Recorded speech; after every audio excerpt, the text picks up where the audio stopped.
Good afternoon. This is lesson 6 of industrial instrumentation. In this lesson, we will cover the torque measurements. As you know, the torque is very important parameters, even though it is not exactly the process parameters, but it is also a parameters which is of paramount importance for most of the mechanical measuring systems.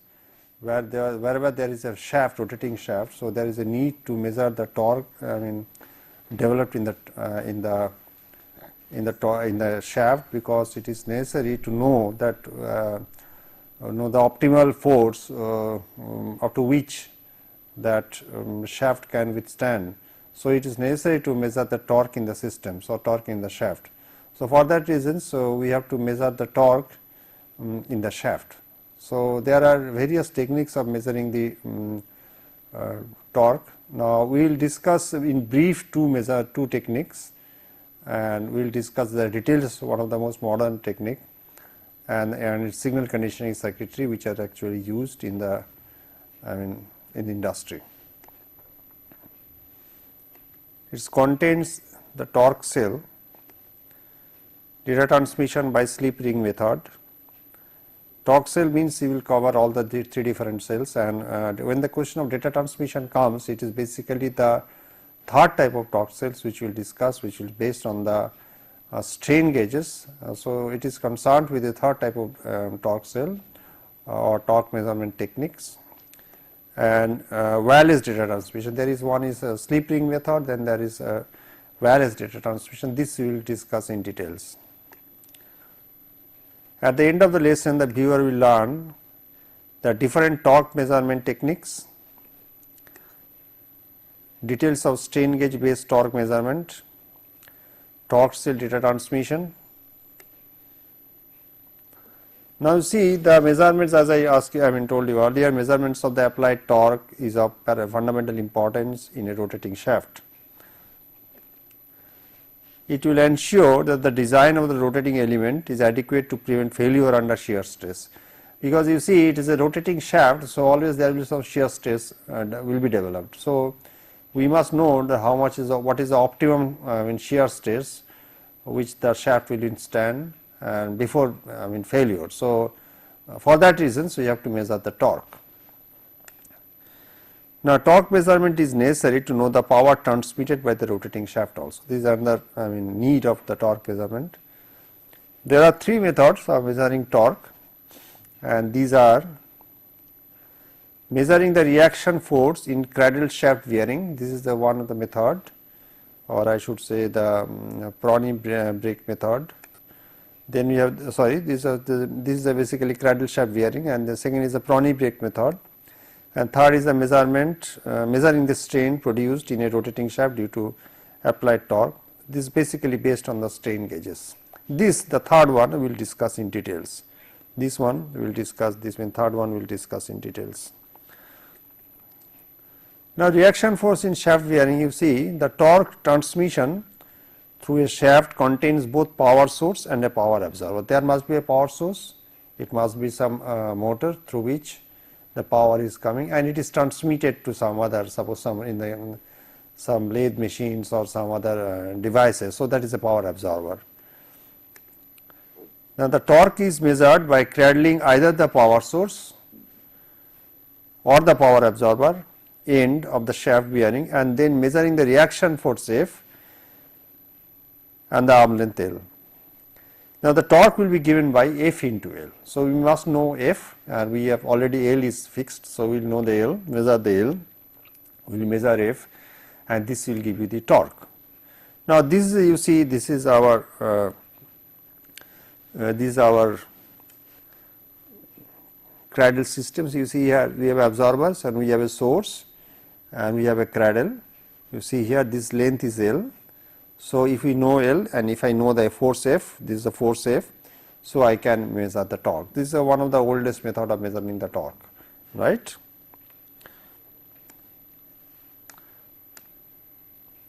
Now Prony brake method is basically a rope is wound around the shaft, and one end of the rope being attached to a spring balance and the other end carrying a load of mass m, right.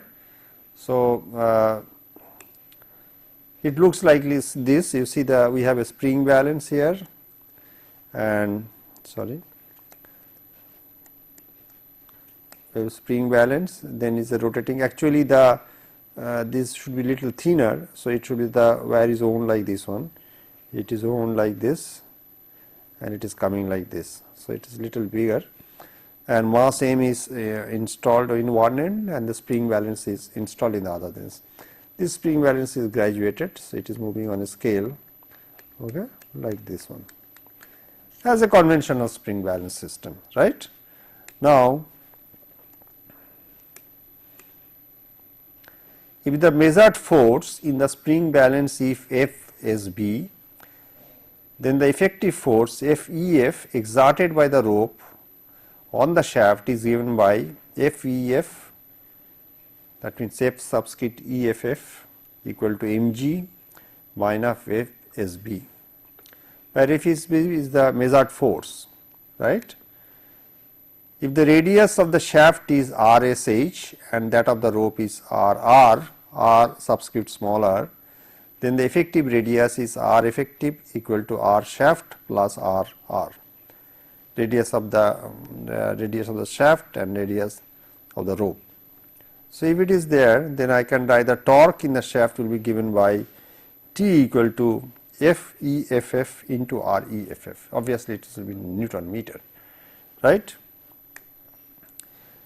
Now, one of the most convenient, because you see in all the previous cases, both the cases Plonivec and the Cadle systems, so we do not have the output is not electrical, it is a mechanical output. It is very difficult to convert that type of mechanical signal in the electrical domain, and in all in the instrumentation systems, so always we prefer the electrical signal because it can be transmitted easily, it can be converted to the current domain, it can be transmitted over long distance, it can be digitized, all those advantages there in the electrical system. So, always we prefer an electrical system where in instrument system where the output is electrical. In this case, in the measurement of the torque by the strain gauges, you see basically the 4 strain gauges are used, right. 4, I will show the diagram just now. 4 strain gauges are used because if the torque is rotating, so there is some amount of shear stress on the torque. So, we will measure that shear stress and find the torque, right, and then we will put the strain gauges. There are 4 strain gauges, as you know 4 strain gauges is always necessary to make the temperature compensation as well as the large bridge output. So, it will be it is converted to the electrical domain. So, they will be connected to a Wheatstone bridge and we will get unbalanced voltage, that unbalanced voltage will be calibrated in terms of torque. So, basically whenever we are talking of the sensitivity and all these things, we please note that we are considering this torque cell as well as the assembly, entire Wheatstone bridge assembly. So, it is the torque cell Wheatstone bridge assembly we are talking about, not the torque cell only or the Wheatstone bridge alone, clear. Now, it is most common method used for torque measurement. As I told you, this is a very common method, it is widely accepted method of torque measurement, and it does not disturb. This is the most important thing. This is this third point is most important. I think this point is very important. It does not disturb the measured system by introducing the friction torque in the same way as do the last 2 methods described, because you see the last 2 methods basically we are not getting the actual torque truly, if you look at, because we are introducing certain amount of torque, because we are entering certain amount of frictions. So, so it will introduce certain amount of torque. So, we are not getting exactly the value of the torque in that type of measurement systems, right.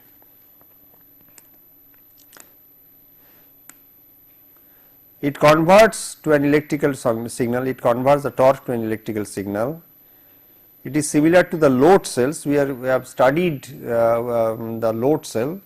Load cell, it consists of a mechanical element, usually we have seen the load cells of the unit link column type load cell, we have seen the beam type load cell. In all these different cells you will find that that we are using strain gauges. It is similar thing on the wall of the shaft, the strain gauges are to be installed.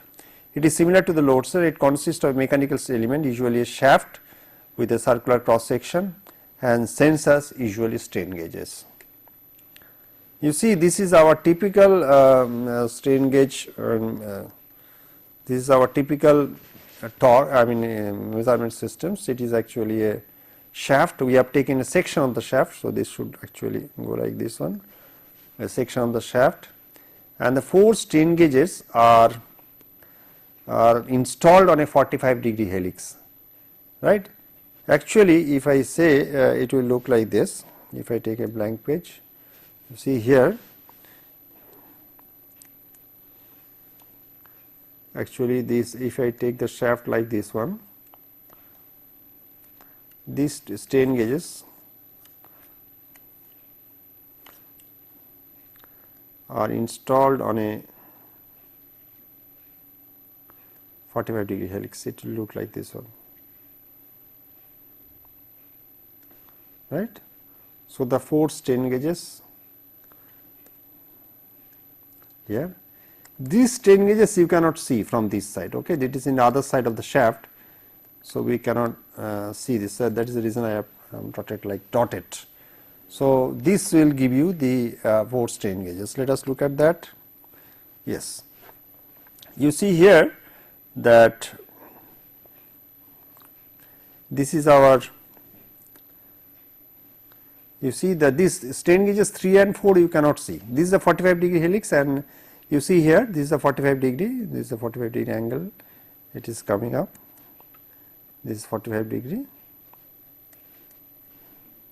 this is also 45-degree helix, this is 45-degree, this is also 45-degree, and these 3 and 4 you cannot see from this side, right. It is on the other side of the, that is the reason we have drawn it different with a different color, right. And so, I should draw here, fine, strain gauges 1 and 2 and 3 and 4, right. Now, let us look at, so this the installation of the gauge is very important, because it will, if it is not in the helix, we cannot write the actually the equations of this output voltage for the torque cell. Now, 4 strain gauges are mounted on 2 perpendicular 45-degree helixes, as I told you, and the strain gauges 1 and 3 are mounted on the right hand helix, and these are under elongation. Please note, these strain gauges 1 and 3 are mounted on a right hand helix, these are under elongation. Strain gauges 2 and 4 are mounted on the left hand helix, and these are under compression. So, we have seen also in the previous cases, when the 2 strain gauges are elongation and 2 strain gauges are under compression. So, we can put an Weierstrass in such a way that our bridge output will be quite large. If it is not 4 times, it can be quite large, because all the strain gauges are active. You see that I can measure in all the previous cases also in the lesson, we have seen that we can use a single strain gauges, but we are using multiple strain gauges to maximize the output voltage, right. So, strain gauges 2 and 4 are mounted on the left hand helix, and these are the compressions, and strain gauge 1 and 3 are mounted on the right hand helix, and these are under elongation. The shearing stress tau on the circular shaft is given by tau equal to Td by 2j, which is equal to 16 pi d cube. This is equation number 1, where T is the applied torque, J is the polar moment of inertia of the circular cross section, and D is the diameter of the shaft, right. If we put all these things, I can get the shear stress, and we assume that all the normal stresses are 0 in these cases. The shaft is in the pure torsion, the normal stresses will be 0. Then for a circular shaft, we can write sigma 1 and sigma 2, sigma 1 minus sigma 2 equal to tau xz. I think this will be equal to, sorry, this will be equal to, so applying Hooke's law, the principal strains epsilon 1 and epsilon 2 are obtained as epsilon 1 equal to 1 by E, sigma 1 minus nu sigma 2 16 T pi d q 1 plus nu into E, right. And epsilon 2 equal to 1 by E sigma 2 minus nu sigma 1 equal to 16 T by pi d cube 1 plus nu divided by E. However, delta R by R, R equal to lambda. This is actually delta R by R is a change of resistance. So, as you know the definition from the definitions of the gauge factor, because as you know this is the gauge factor is actually defined as delta R by R delta L by L. We have seen this thing, right. So, which will give you, so this is epsilon, this is equal to epsilon. So, I can write that delta R by R equal to lambda into epsilon, is that it. So, observing the installation of the 4 strain gauges, if you look at the installations, because we have seen that the strain gauges 1 and 3 will be under elongation. So, it will sense the positive strain, and strain gauges 2 and 4 under compressions. So, it will sense the negative strain. So, what will happen, you will find that the delta R2 by R2 will be negative with respect to delta R1 by R1. So, we have written the equation delta R1 by R1 equal to minus delta R2 by R2 equal to plus delta R3 by R3 equal to minus delta R4 by R4 equal to 16T pi d cube multiplied by whole 1 plus nu E minus into lambda. So, this is pi, please note it is not in the math mode. So, actually it is pi like this one.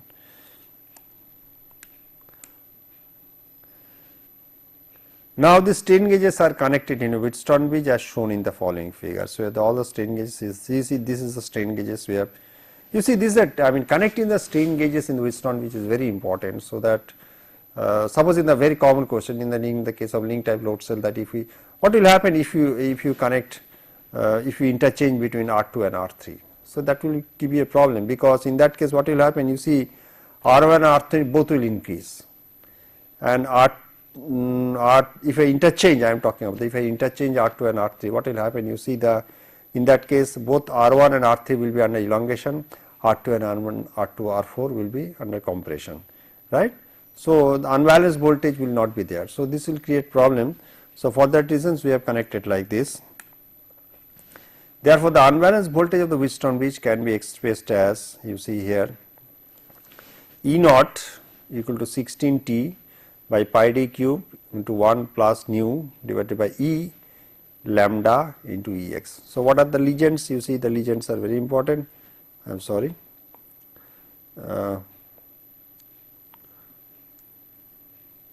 This is the sensitivity of the torque cells. So, if I go S equal to E naught by T equal to 16 1 plus nu lambda Ex. You see, if you look at these are these excitation voltage of the Wheatstone bridge. This is Young's modulus of elasticity. D is the diameter of the shaft. Nu is the Poisson's ratio of the material of the shaft, and lambda is the gauge factor of the strain gauges, whatever the strain gauge factor you will use. So, you see that these are our sensitivity, that means for unit change of torque how much the output voltage I will get in the Wheatstone bridge. This is the sensitivity of the torque cell and the Wheatstone bridge combination. Now, obviously what you will see, you see that here you can increase the sensitivity by increasing the excitation voltage, by increasing the lambda, that means increasing choosing the type of strain gauges which is higher lambda. But as you know that the lambda varies little, it varies from 2 to 4 usually for the metal wire gauges. Whether it does not matter, because suppose if you take advanced, it will be lambda equal to 2. If you take isoelastics, it will be equal to 3.5, and if you take tungsten, all these things, you will get the lambda equal to 4 point something, 4.1 or something. So, it's not doesn't vary much, unless if you use a semiconductor strain. The semiconductor is not very suitable for this type of operation, because it is in large vibrations and all those things are there. So, I can increase. So, lambda do not have much choice. So, either 2 or 4, and excitation voltage, as I told you earlier also, we cannot increase the excitation voltage because it will increase the dissipation in the individual strain gauges. So, now all the strain gauges has some limitation, that means how much power you can dissipate. It is ultimately it is a resistance. So, obviously the how much power it can dissipate you must calculate, right. So, depending on that you can optimize the value of the excitation voltage in the Wheatstone bridge. Obviously, if you can reduce the D, obviously the and E, Young's modulus of elasticity, your sensitivity will increase, but reducing D and reducing E obviously will decrease the range of the torque cell, right.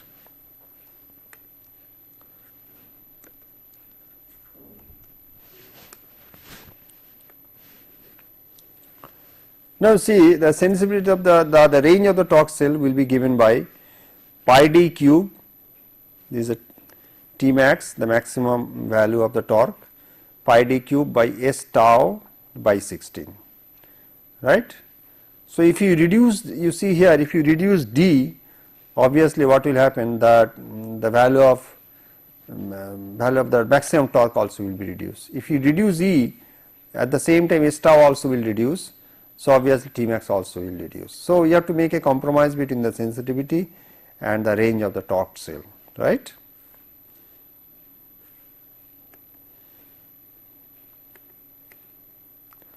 Now where S tau, which was in the previous equation, is the yield strength of the material, right.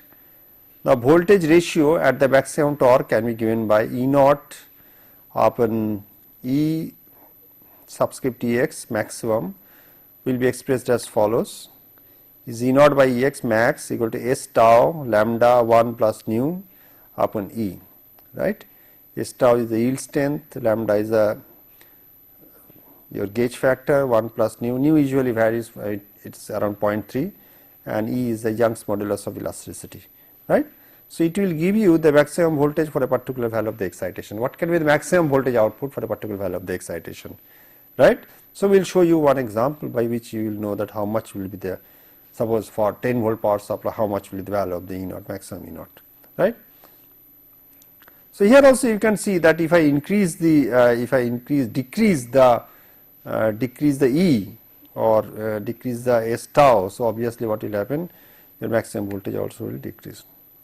Now we have taken example, if S tau equal to 4.14 10 to the power 8 Newton per meter square, Young's modulus of elasticity, it is 2.068 10 to the power 11 Newton per meter square, where nu is 0.3 is a Poisson's ratio and lambda equal to 2, then E naught equal to Ex, I can write maximum equal to 5.2 millivolt per volt, right. So it will give you the 5.2 millivolt per volt. So you can say that if you have a 10 volt power supply, so if I have a 10 volt power supply, so I will get a 52 millivolt maximum output from the load cell. Now data transmission is most important. It is not very important in the case of the other cell like your link type load cell or the load cell, I am talking about link type load cell or the beam type load cell, because these are stationary. Whereas in this case you see all the strain gauges power supply, especially strain gauges, is to be rotated at the same speed, because these strain gauges is to be cemented on the shaft and it is rotating at the same speed as the shaft of the machine. So it is very much necessary to give the power supply, because wherever you are using in a Wheatstone bridge, you have to give the power excitation voltage to the bridge, as well as you have to take out the unbalanced voltage from the bridge. Whether you are using null balance, it does not matter. So you have to take out the unbalanced voltage from the bridge. So there are two methods. One is the slip ring method. Slip ring method is very common, and other is the wireless telemetry system. Now slip ring method is common because people worked on slip ring for a quite long time, and the telemetry method is rather new in that sense, right. Now you see here that this is basically a slip ring method of the torque measurement. So you have the same three strain, these are all installed on the torque cell. Please note, these are all 1, 2, 3, 4 are all installed on the strain gauges on the torque cells with the usual cement and all these things. You must install the gauges, and we have the slip rings. These are the basically slip rings. You can see this is the slip rings. The 4 slip rings are there. So through this I am giving the excitation voltage. Okay, through these slip rings excitation voltage is there, and through other slip rings, through this wire and slip rings, because this part is rotating and this part is supposed to be stationary. This part should be stationary and this part should be in rotating, right, because it is on the shaft itself. So through slip rings we have to take out. Now, there is a typical problem with the slip rings, because you see the contact resistance varies, and as I told you, you cannot increase Ex, because that will control the dissipations in the sensor itself. So, you have to limit the value of the X. So, when the contact resistance varies, what will happen? The current will also vary. So, which will lead to the noises in the system. This is one problem with the cases of slip rings. You have to use some special materials, and you have to use some special, some optimum forces you have to apply, so that there is no variation of the no variations of the pressure, or because ultimately it is a brush and spring, so there is no variations in the pressure. So, all these things you have to look at, only then you will get the value, the E naught, which is noise free, right. So, this is basically, you can use another slip ring also like this one. So, you can use another one. Okay. So, this should be in contact, actually it should be like this one, right, please note, right. So, this will go like this one. So, I can have all the four, I can have all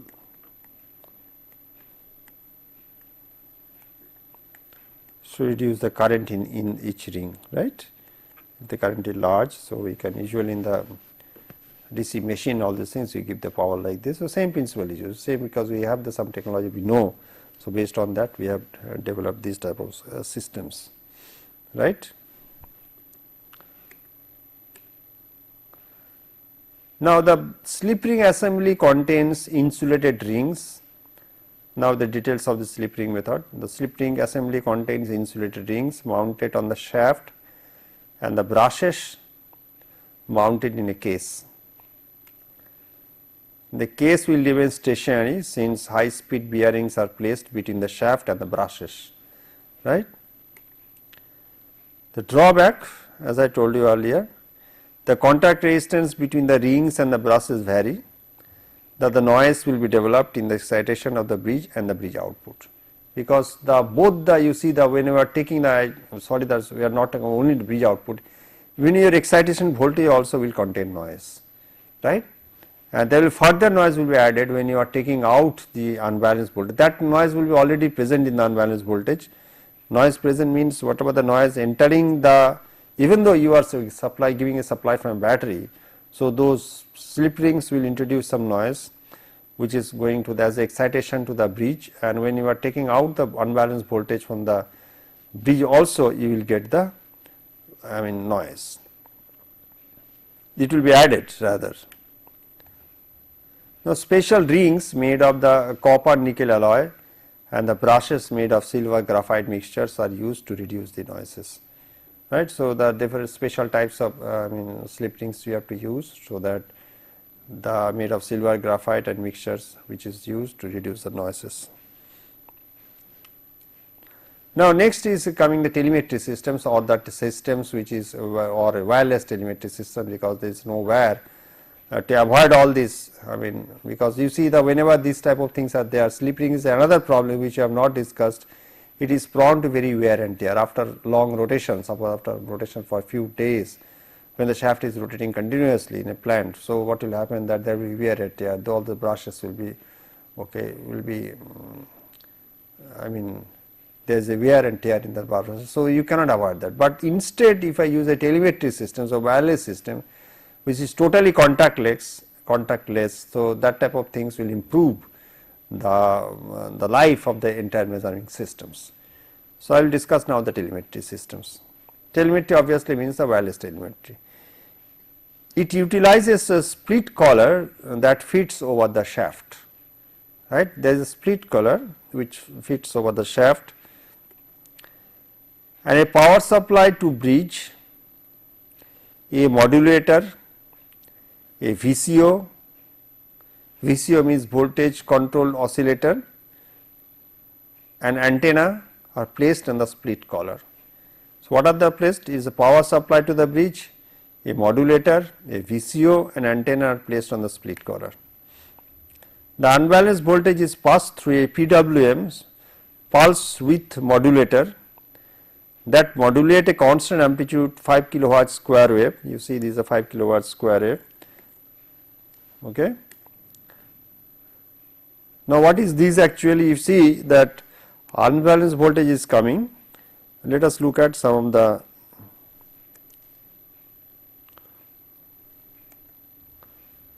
you see what will happen. So, there are different modulation techniques, as you know, that we have a pulse width modulations, you have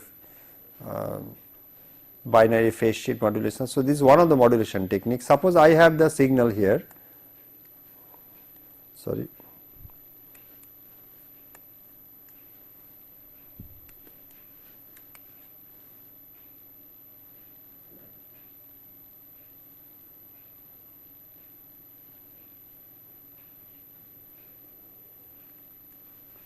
Is not it? This is a wave, okay, and we can have another wave of like this.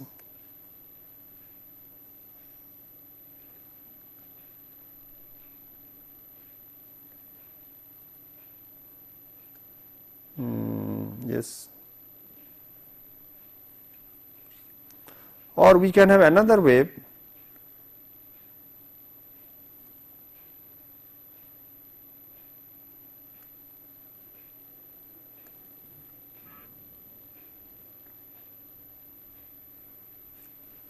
right, is not it. You see here in all the three cases the average value will not remain same. In this case average value will come down here somewhere like here if I take a different pens. So, average value will God knows, yes, average value will come down here, you see here. In this case average value will come down here, and in this case average value will come down here.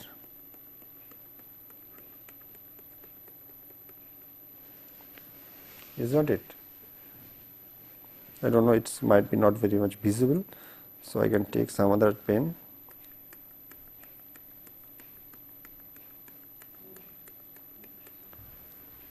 You see the average value is changing in all the three cases, is not it? However, you see this is the time period of your signal. If I take this is the time period of your signal t.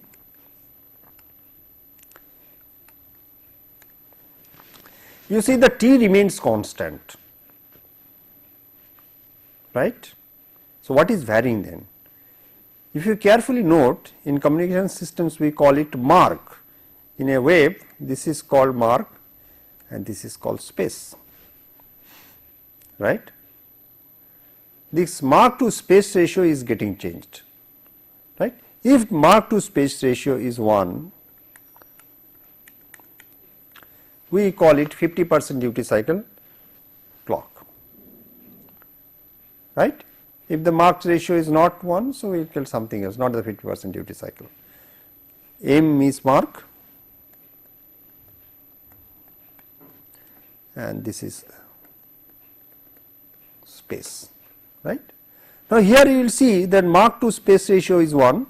Now, in the case this is the case 1.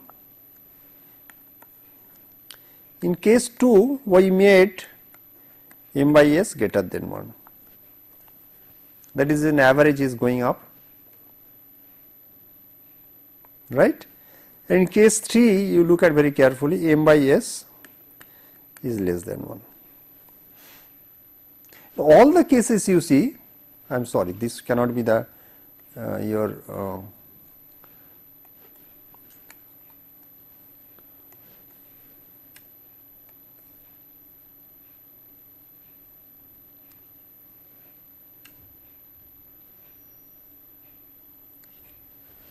fine,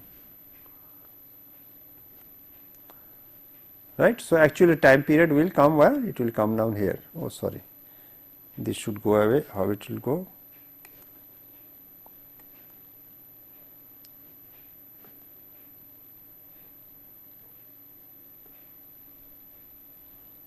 Okay, I'm sorry.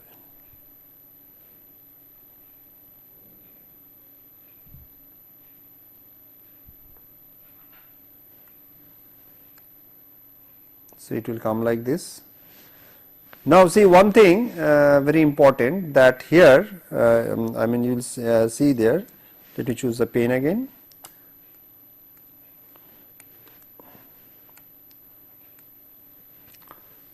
Here that Mach to space ratio is varying. If the Mach to space ratio varies, then what will happen? Obviously, you will find that the average value of your signal also will vary. This signal, this average value of the signal be fed to a VCO. Now, VCO, as you know, is a voltage control oscillator, is nothing but the input is a DC voltage and the output will be the frequency, and which are varying frequency. So, depending on your input voltage, your output frequency will vary. This is typically a VCO or voltage control oscillator. It has always a free running frequency, right? Usually it is by quite high. So, we can make a free running frequency, suppose 10.7 megahertz or something like that, right? And along with that we can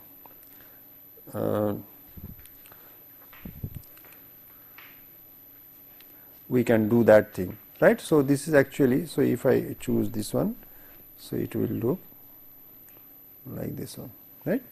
This is our time period, this is actually the time period. You see the time period is not varying in all the cases. You see if I take this one, so time period is not varying, right. So, this is again time, this is the time period here,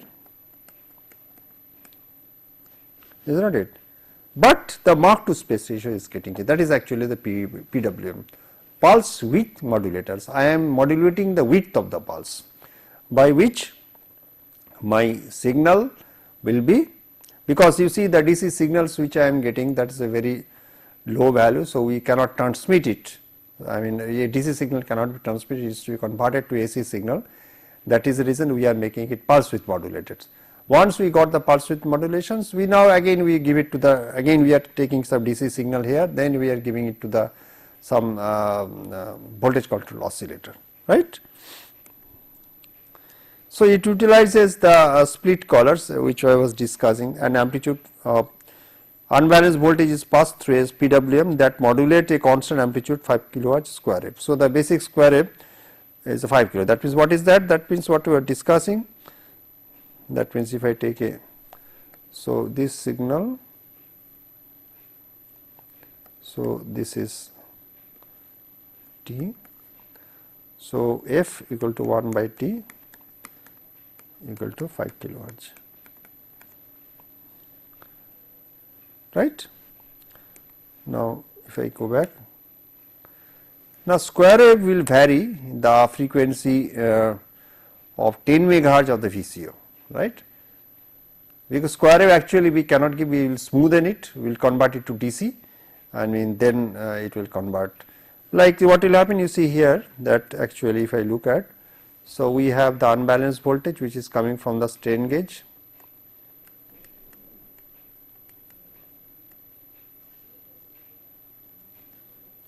or I should say it is a Wheatstone bridge.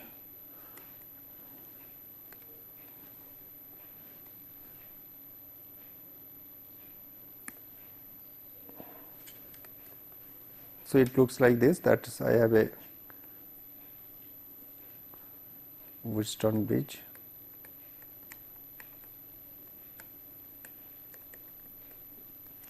Then it is coming to the, this is a DC voltage, this is a DC voltage, it is coming to a PWM, then we are coming to a low pass filter, because you see this signal which is coming from the PWM, depending on the, this is to be convert to the pass through low pass filter to average it, okay. Our signal can be like this, okay, like anything. Then it is coming to a VCO. Now, here this the frequency which we are modulating, it is 5 kilohertz. What is 5 kilohertz? That means this frequency, that means if I say the time period, so T or F equal to 1 by T equal to 5 kilohertz. Whereas VCO frequency is quite high, is around 10 megahertz or something like that, right. So, that this will control over this one, that means some DC voltage will come down here, which is giving to the output. So, the output voltage of the VCO will be proportional to the DC voltage we will give, and this DC voltage again will depend on the unbalanced voltage of the Wheatstone bridge. Clear? Now, the square wave will vary the frequency 10 megahertz of the VCO. The VCO signal is transmitted through the rotating antenna. Everything is rotating. I mean, VCO signal is transmitted through the rotating antenna, and the signal is received by stationary loop antenna that encircles the split collar. Okay. It is a collar like this one. So, if you look at it, it's very difficult. So, we have a shaft and it is a split like this one. So, it will put like this one. Okay. Split, we can split it. So, there is another antenna here on the outside and it is stationary. Inside this is rotating, there is another antenna in the rotating shaft also, right. Now, how I will give the power supply to the bridge, next that is. So, signal is received by stationary loop antenna that encircles the split collar. So, there are two antennas, one is rotating antenna which is installed in the shaft itself, and that antenna is rotating at the same speed as the shaft. So, antenna, your Wheatstone bridge, power supply, everything is rotating, and stationary loop antenna. The signal is received by the stationary loop antenna. Interestingly, you see that the same stationary loop antenna can be given for both the excitation given to the bridge as well as taking out the unbalanced voltage. Obviously, the frequency will be different. So, there is no question of overlapping. We can, at the receiving end, we can have band pass filter. The power supply to the bridge, you see here, power supply to the bridge, PWM, pulse width modulator, and the VCO, because we are assuming that the low pass filter is incorporated within the pulse width modulator, and the VCO is fed through inductive coupling by a 100 to 150 kilohertz signal transmitted by the stationary loop antenna. Okay. There is no battery we are providing as such, because Wheatstone bridge needs some excitation, is not it. So, that entire all the cheap excitation, all everything we are giving through a stationary loop antenna, which has a frequency of 100 and 150 kilohertz, and other frequency, the VCO frequency, it is quite high, it is 10 megahertz. So, if you are at the receiving end on the, if you have two different band pass filters of the appropriate bandwidth, okay, we can easily separate these two signal, or if at the receiving end, if you have a low pass filter, obviously this signal will go out, that means excitation signal will go out, we will receive only the signals which is coming out of the bridge, which is very high frequency, around we have a 10 megahertz is a frequency. So, around 10 megahertz, because when depending on that, you see it's what will happen, you see here that I have a 10 megahertz signal. Okay. So, over this there is overlapping. So, I will get a signal range like this. So, this is 10 megahertz. So, this is minus delta F, this is plus delta F, I will get. So, over this, depending on the unbalanced voltage of the Wheatstone bridge, I will get, this is the center frequency of our VCO. This is a VCO center frequency, right. So, this 10 megahertz signal, so over this I am getting shift, right. So, on both sides you will get a signal of depending on the whatever, and this how much the shift will be, because since it depends on the DC voltage, input to the VCO is the DC voltage, how much is the shift will also depend on the Mach 2 space ratio of the PWM, and the Mach 2 space ratio of the PWM will depend on the unbalanced voltage of the your Wheatstone bridge. So, the frequency shift around 10 megahertz of the VCO will depend ultimately on the signal which is coming from the unbalanced voltage, right.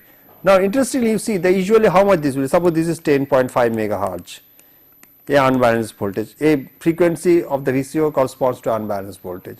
And what is the frequency of the which is giving to the stationary antenna? Suppose 150 kilohertz.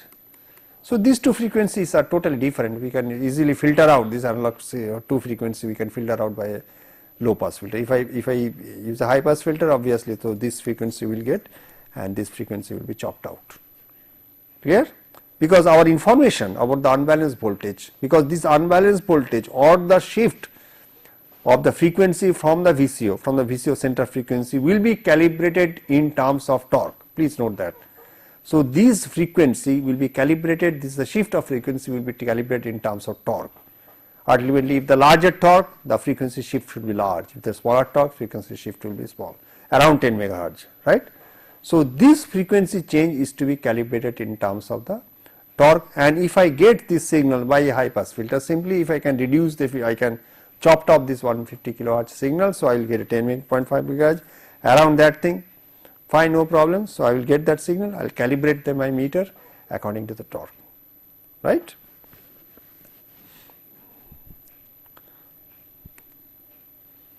So, this is all about the power supply, all these things.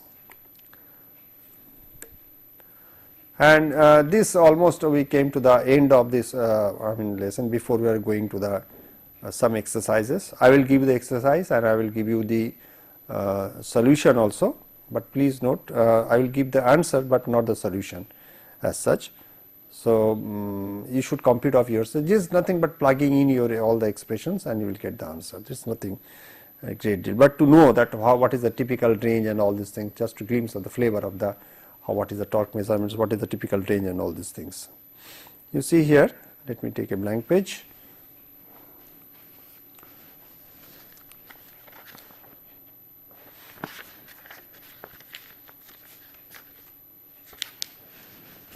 The problem is like this.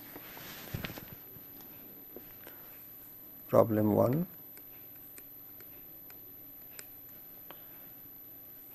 Determine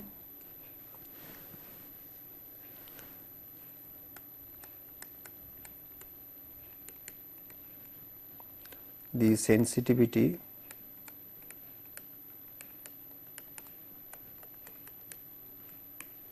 of a torque cell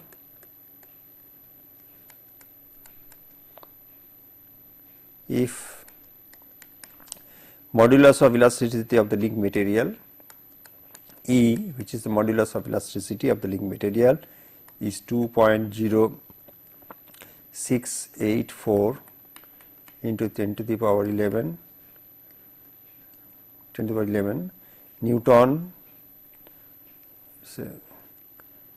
Newton per meter square. Then Poisson's ratio mu of the link material is 0.3. Excitation voltage, that means EEX is equal to 8 volt.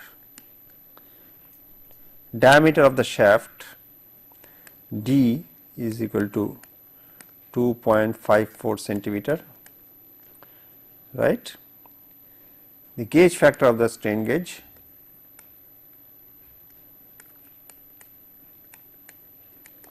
lambda is equal to 2, this is the advanced strain gauge obviously, and the resistance of the gauge, resistance all are active gauge, resistance of strain gauge is equal to 120 ohm. Okay, so it is nothing, I mean to just to plug in all this formula. So it is 10 to the power 11, please note 2.0684 in 10 to the power 11, right. So you plug in all this value, you will get the sensitivity, because we have already given the expression for the sensitivity in our class, right. So answer you will get, I will give you the answer you will get is 3 just plug in all those values, 125. In which equations you have to play, because what I ask you to find the sensitivity. So if I look at, so that if I have the sensitivity expressions, you see our sensitivity expressions looks like this, S equal to E naught by T equal to 16 1 plus nu lambda Ex pi d cube E, all data are given, is not it. So in what sense, you see here E is given, E is 2.0684 into 10 to the power 11, Ex is 8 volt, this is 8 volt, this is 2.0684 into 10 to the power 11, D is given, although it is given in centimeter, it has to be converted in the meter. So, it will be 0.0254 meter. Then Poisson's ratio is 0.3, lambda is 2. So, if you calculate, so actually the value of S will come up as S equal to 3.125 into 10 to the power minus 5 volt per Newton meter, right? Voltage by torque. So, obviously it will come like this. Now, interestingly, the second part is telling the let me write the second part. The sensitivity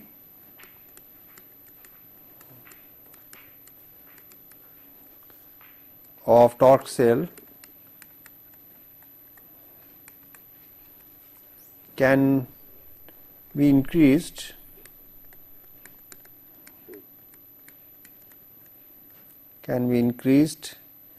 if input voltage or excitation is increased, right? That we have seen, is not it? We have seen that if we increase the excitation voltage, our sensitivity also is increased, because sensitivity expressions we have seen that it is in the numerator, is not it? All the sensitivity informations we have seen, the sensitivity expressions, it is in the numerator, is not it? Because sensitivity, if you look at, it is this 16 plus nu lambda Ex upon pi dq, is not it? So, if I increase Ex, obviously my sensitivity will increase, right? Voltage Ex is increased, so that is given as it is. So, that means if I take this one,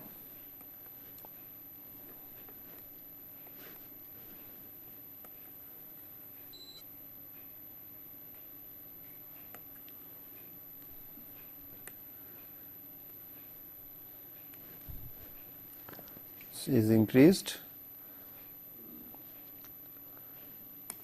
if each gauge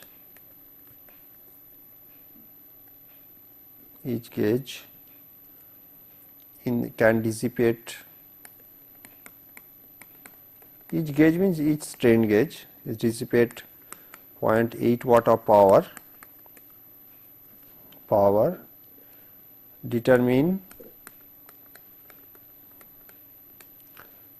the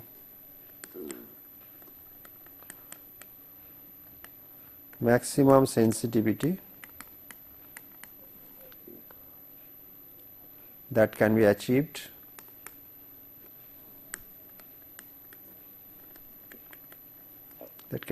without damaging the strain gauge. You see, always there is a strain gauge has some limitation, that means how much power it can withstand. So, that is already given 0.8 watt of power it can pass. So, accordingly you must calculate the current. Once you get the current, you know the voltage. So, once you get the voltage, you can calculate the sensitivity, right. So, the sensitivity here in this case will be S equal to S max will be given by 7.5 into 10 to the power minus 5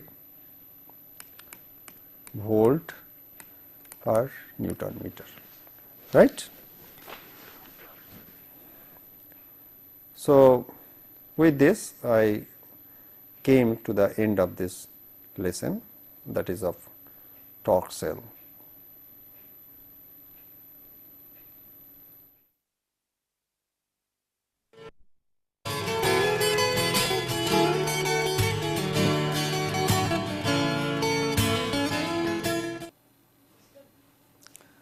Welcome to the lesson 7 of industrial instrumentation. In this lesson, basically we will discuss the thermistor. As you know, the thermistor is a a temperature sensitive device. I mean, if you increase the temperature, its resistance decreases, and by using this property, mainly it is used as a temperature sensor, but it has many other applications in electronic circuits that we will discuss one by one. Now, contents of this lesson is its resistance temperature relationship or characteristics, composition of a thermistor, because it is a semiconductor material. So, you have to look at what are the compositions and how it is made, manufacturing process, how actually thermistor is made,